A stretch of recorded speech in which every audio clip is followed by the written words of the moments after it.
नमस्कार। जैसे कि हम सबको पता है कि ये पूरा का पूरा ब्रह्मांड ये पंचमहाभूत से बना है। सर्व इदम पंचभूतिम अस्मिन् अर्थः। वैसे ही हमारा शरीर ये त्रिदोष से बना है।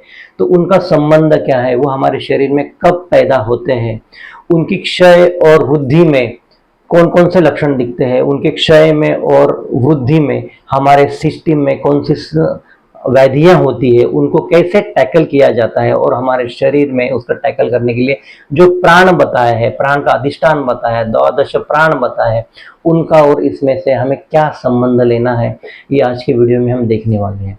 तो स्टेप बाय स्टेप जाते हैं। तो पहला जो है, ये पंचमहाभूत और त्रिदोष हमारे शरीर में कब उत्पन्न होते हैं। वैसे तो शुक्र शोणित जीव संयोगी कुक्षिगते गर्भ संज्ञा, तो फर्स्ट मंथ से ही उसका अधिष्ठान वो होने लगता है, लेकिन व्यक्त वो सेकेंड मंथ से होते हैं। जैसे कि सुश्रुत ने बताया है कि द्वितीय शीत उष्मणा अनिले अभिप्रपच्यमाना नाम महाभूता नाम, मतलब पंचमहाभूत और शीत उष्ण अनिल, ये तीन दोष ये सेकेंड मंथ में ये अभिव्यक्त होते हैं और वो अपना सहचर्य बनाते रखते हैं। तो ये पंचमहाभूत है और वात पित्त कफ ये तीन है, लेकिन देखा जाए तो वात के 5 प्रकार है, पित्त के 5 प्रकार है और कफ के 5 प्रकार है। ये जो 5 प्रकार बताए हैं ये पंचमहाभूत के रिलेटेड ही है। जैसे कि चरक शारीर सान के चौथे अध्याय में उन्होंने बताया कि प्राण के अधिष्ठान कहाँ पे है। तो प्राण के अधिष्ठान अग्नि सोम वायु सत्व रज तम पंचेंद्रिय भूतात्मना प्राण, ऐसे उन्होंने बताया है। तो ये प्राण के स्थान है। प्राण मतलब क्या, प्राण मतलब हमारी जीव शक्ति, अगर वो नहीं है तो हम जीवित नहीं रहेंगे। तो उसमें एक कनेक्शन है। तो कौन सा कनेक्शन है, तो अभी हम देखने वाले हैं। तो आकाश महाभूत, ये आकाश महाभूत ये सत्व गुणात्मक है।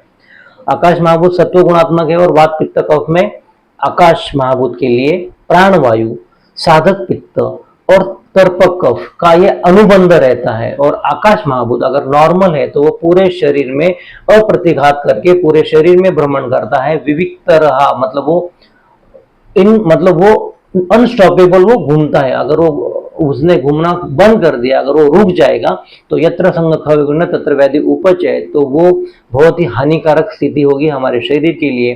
तो उसको टैकल करने के लिए अगर आकाश महाभूत बहुत ज्यादा बढ़ रहा है, बहुत ज्यादा घूम रहा है, तो ये अगर देखा जाए तो प्राणवायु, साधक पित्त और तर्पक कफ ये उसका लोकेशन है शरीर में है। तो वहां पे जो सिस्टम है वो है ब्रेन। ब्रेन के रिलेटेड जितने भी फंक्शनिंग फैक्टर्स है वो आकाश महाभूत के रिलेटेड है और उसको ट्रीट करने के लिए हमें नस्य वो देना है। अगर वो एग्जैगरेटेड होते हैं तो, अगर वो कम होंगे आकाश महाभूत हमारे शरीर में, तो उसको बढ़ाने के लिए आहार से अच्छा कोई फैक्टर नहीं है। और उसमें हमें जो रस देना है वो तिक्त रस, बिकॉज तिक्त रस में आकाश और वायु महाभूत है, तो उसको बढ़ाने के लिए हमें तिक्त रस की योजना करनी है।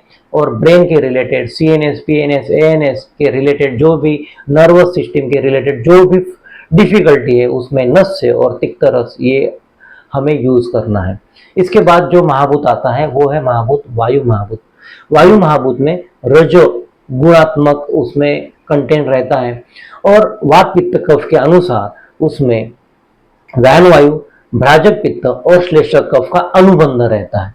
तो उसका जो अधिष्ठान है वो है त्वचा और उसका जो कर्म है वो सर्व शरीर चेष्टा, सर्व शरीर में स्पंदन लाना, सर्व शरीर में इनवॉलेंट्री वॉलेंट्री एक्शन पैदा करना और शरीर में लघुता उत्पन्न करना, ये उसका काम है।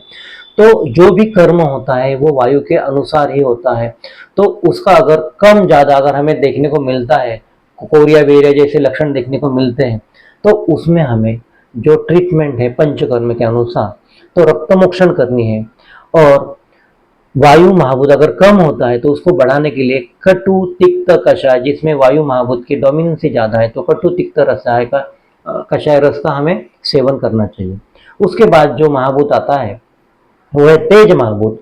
तेज महाभूत में सत्व और रज गुण का प्राबल्य रहता है और उसमें समान वायु, पाचक पित्त और क्लेदक कफ का अनुबंध रहता है। तो उसके अनुसार उसका जो अधिष्ठान है वो है नेत्र। और तेज महाभूत के अगर कम ज्यादा होने पे जो सबसे ज्यादा सिस्टम हैम्पर होती है वो है सिस्टम डाइजेस्टिव सिस्टम। तो डाइजेस्टिव सिस्टम अगर हैम्पर होती है तो तेज महाभूत ये डिफेक्टिव है। लेकिन उसके जो कर्म है वो है संताप, शरीर में संताप पैदा करना, शरीर में ऊष्मा पैदा करना, शरीर में पाचन अच्छा करना, और शौर्य जो भी एग्रेशन है वो है पित्त महाभूत के अनुसार एग्रेशन वो उत्पन्न करता है। अगर तेज महाभूत की वृद्धि और क्षय होता है, अगर वृद्धि होती है तो हमें विरेचन करना है, और क्षय होता है तो अम्ल लवण कटु रस का सेवन करना है। इसके बाद जो महाभूत आता है वो है जल महाभूत।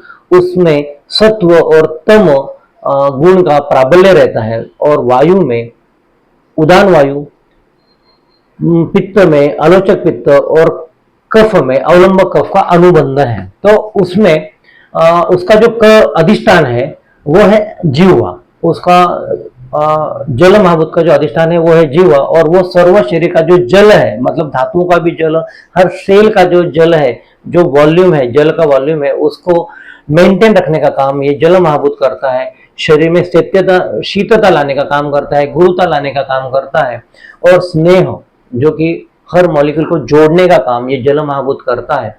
और ये अगर बढ़ता है जल महाभूत तो उसमें हमें वमन ये पंचकर्म करना है। अगर वो कम होता है तो उसको बढ़ाने के लिए मधुर और लवण रस की सेवन करना है।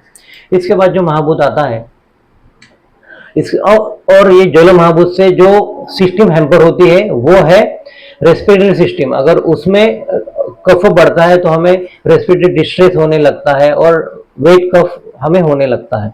उसके बाद जो महाभूत आता है वो है पृथ्वी महाभूत। पृथ्वी महाभूत में वायु में अपान वायु, पित्त में रंजक पित्त, और कफ में बोधक कफ का अनुबंध रहता है। उसका जो अधिष्ठान है वो है नासा, और वे सर्व शरीर में गुरुता लाने का ये काम करता है, मतलब बीएमआई बढ़ाने का। मस्कुलर स्केलेटल सिस्टम में अगर कोई भी कंटेंट बढ़ता है तो हमारा शरीर का वेट बढ़ता है, तो ये बीएमआई बढ़ाने का ये पंच महाभूत में पृथ्वी महाभूत ये बहुत अच्छा और बहुत इंपॉर्टेंट फैक्टर है।